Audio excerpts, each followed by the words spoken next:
그 오늘은 우리가 프로세스 선정에 대한 이야기를 하는데, 요 앞장에서 우리가 배운 게 제품이나 서비스의 설계에 대한 이야기를 배웠고 그 앞장에서는 우리가 수요 액지를 배웠죠.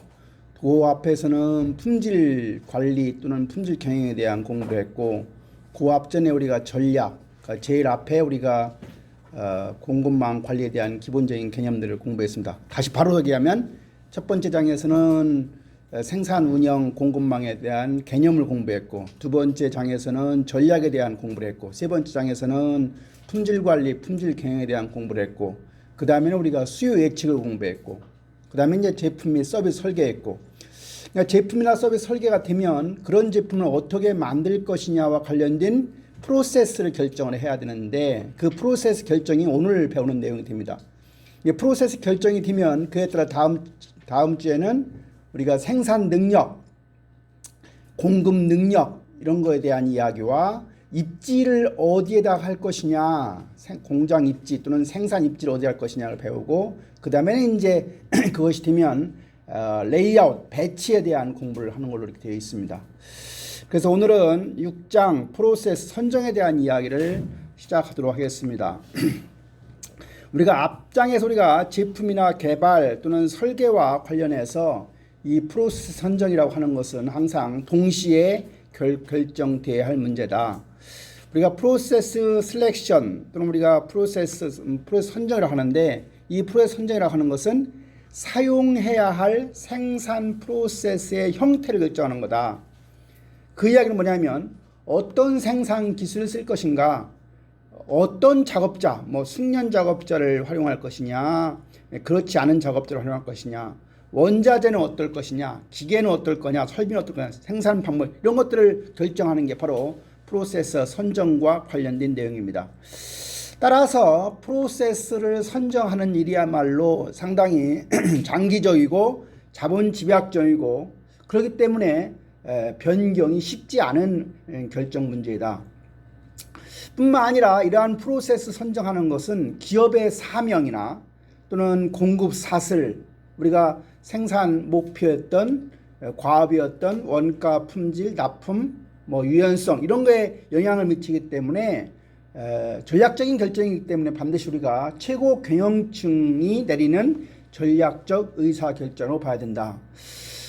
프로세스 결정이야말로 장비나 또는 시설이나 노동력의 형태를 갖다가 이것이 구속할 수밖에 없는 결정이다.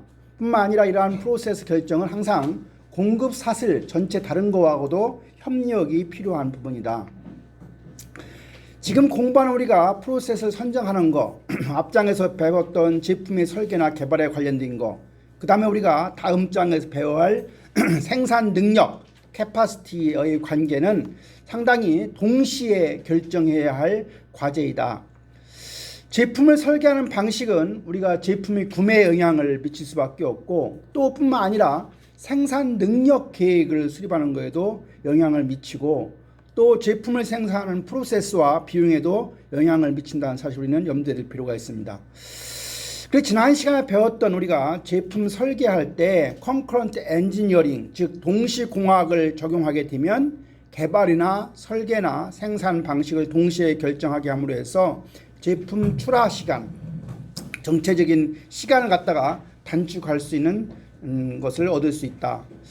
그래서 우리가 프로세스 선정하는 것은 시장에서 수요량에 영향을 미치는 걸로 우리가 볼 수 있고, 이러한 프로세스 선정은 제품이나 장비의 기술이 변경되거나 또는 경쟁 압력이 있게 되면 주기적으로 이러한 프로세스 선정은 다시 할 수밖에 없는 상황에 놓일 수도 있는 것이다.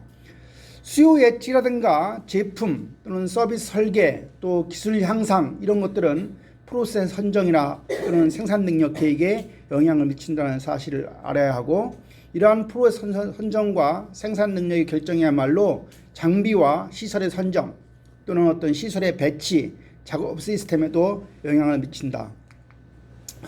그래서 우리가 프로세스 선정 또는 제품 설계, 그 다음에 생산 능력의 관계를 보면, 이 그림에 보면 무엇을 생산할 것인가와 관련된 것은 제품 설계에 대한 내용이고, 그 다음에 그 설계된 제품을 어떻게 생산해야 할 것인가와 관련된 내용은 프로세스 셀렉션과 관련된 내용이고, 또 그 제품을 얼마 정도를 생산할 거냐, 즉 얼마 정도를 생산 가능해야 시장의 수위에 대응할 거냐 하는 것은 바로 캐파시티 결정인 생산 능력에 관한 결정이다. 이제 지금부터 우리가 프로세스의 유형을 보기 위해서 이제 생산 프로세스 형태를 보면 크게 우리가 제품의 형태에 따라서도 생산 프로세스를 유형을 구분할 수 있고, 요 끝나면 다음에는 우리가 고객의 어떤 주문 상태에 따라서 주문이 있느냐 없느냐와 관련해서 생산 프로세스 형태를 구분할 수 있습니다. 그래서 주문의 형태에 따라서는 대개 생산 프로세스를 3개로 정한다고 하면, 제품의 흐름에 따라서는 여기에 나와 있는 대로 가장 대규모로 이어지는 프로젝트 공정이라는 게 있고, 그 다음에 우리가 주로 주문해서 이루어지는 잡샵 공정, 프로세스는 우리가 우리말로 하면 공정이라는 의미죠. 그래서 잡샵 프로세스가 있고, 덩어리로 일정한 양식 만들어가는 배치 프로세스가 있고, 또 라인 프로세스, 자동차 같은 걸 만드는 라인 프로세스가 있고, 화학약품 같은 걸 만드는 화학 공정 같은 경우는 대개 연속 프로세스 형태를 취하게 되고, 또 때에 따라서 우리가 같은 기능을 하는 것끼리 모아놓는 셀루라 제조 방식, 셀루라 프로세스가 있습니다. 이렇게 해서 여기 지금 제품의 흐름 형태에 따라서 생산 프로세스의 유형을 보면 6가지로 구분할 수 있다. 지금부터는 이제 이 하나하나의 특징을 보도록 하겠습니다. 그래서 우리가 프로세스를 선정하는 일이야말로 우리가 앞에서 공부했던 기업 전략이나 또는 생산 형태나 또는 고객의 형태나 수요량이나 생산 능력에 따라서 이런 것들을 고려해서 결정하게 된다는 사실이다. 그림에서 보여주는 그림은 바로 우리가 지금 생산량이 적으냐 많으냐가 수평축이고요. 수직축에는 결국 이제 얼만큼 제품의 형태가 다양하냐, 그러니까 위로 올라갈수록 다양한 것이고 아래로 갈수록 표준화된 건데, 이제 가장 위에 나와 있는 게 잡샵이죠. 아까 잡샵이라는 것은 우리 여러분들이 주문이라고 생각하면 돼요. 주문 생산 공정, 주문이 이루어져야. 지금은 그렇지 않지만 옛날에는 양복 맞출 때 어떻게 했어요? 어디 가서 맞췄어요? 양복점에 가 맞췄죠. 지금 양복점이 거의 없어졌어요. 거의 없어졌어요. 근데 옛날에는 전부 다 양복하면 기성복이 아니라 다 양복을 맞췄죠. 주문을 해서 우리가 생산이 시작이 되는 게 바로 잡샵입니다. 잡샵도 오픈 잡샵과 클로즈드 잡샵이 있는데, 오픈 잡샵은 전통적으로 양복점 같은 형태가 오픈 잡샵이 되고, 기성복 형태는 클로즈 잡샵이 됩니다. 이제 두 번째 형태는 배치 프로세스에 해당이 되는 게 가구가 해당이 되는 거고요. 이제 가구가 똑같은 가구를 한 번에 덩어리로 만들죠. 의자만 만들면 의자만 쭉 만들고요.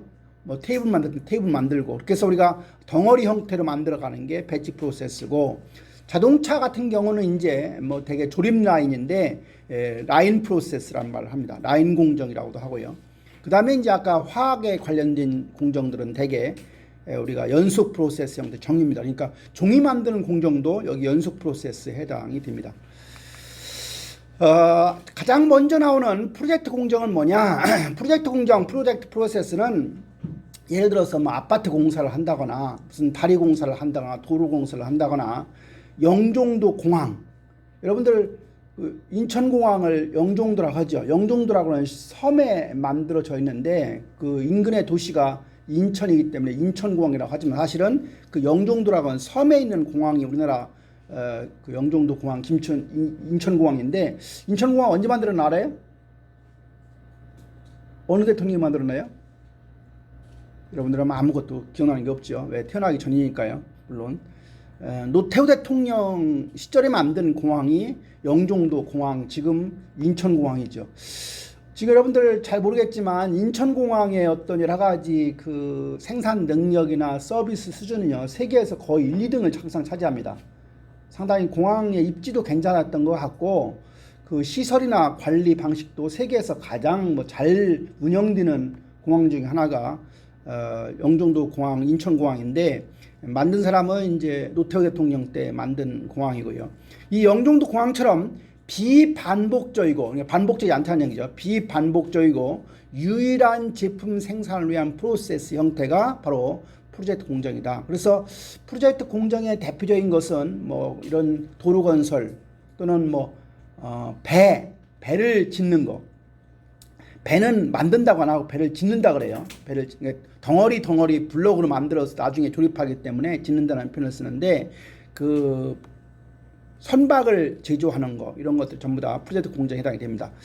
대개 프로젝트 공정을 하는 경우는 뭘 이용해 가지고 생산 일정을 관리하냐면 퍼트 CPM이라는 기법을 사용해서 활동을 관리하고 일정을 갖다가 계획을 수립하게 되는데 이 퍼트 CPM에 관해서는 우리가 이 수업의 마지막 파트에 가면 공부를 하게 됩니다. 그 다음에 두 번째 공정이 이제 아까 주문 생산 공정이라 하는 잡샵 공정이 됩니다. 그래서 잡샵 공정은 뭐냐? 주로 다품종 소량 생산. 그러니까 양은 적은데 품종은 많은 생산이 다품종 소량 생산이죠. 그리고 고객으로부터의 소량의 주문 생산처럼 제품이 서로 상이한 작업을 이용하고 흐름 경로가 상이한 소규모로 운영되는 프로세스가 잡샵 공정 또는 잡샵 프로세스가 되겠습니다. 이 잡샵 프로세스는 배치라고 하는 걸 우리 다음 장에 배우는데 그 배치의 형태가 프로세스별 또는 기능별 배치 형태를 취하는 게 특징이 됩니다. 잡샵 프로세스에서 사용하는 기계를 우리가 범용기계란 말을 써요. 대개 범용기계는 영어로 우리가 General Purpose Machine이라고 하는데 뭐 우리가 공작소 가면 선반이 있고 뭐 그라인더가 있고 드릴이 있고 이런 것들이 이제 대개 범용 기계죠. 범용 기계라는 것은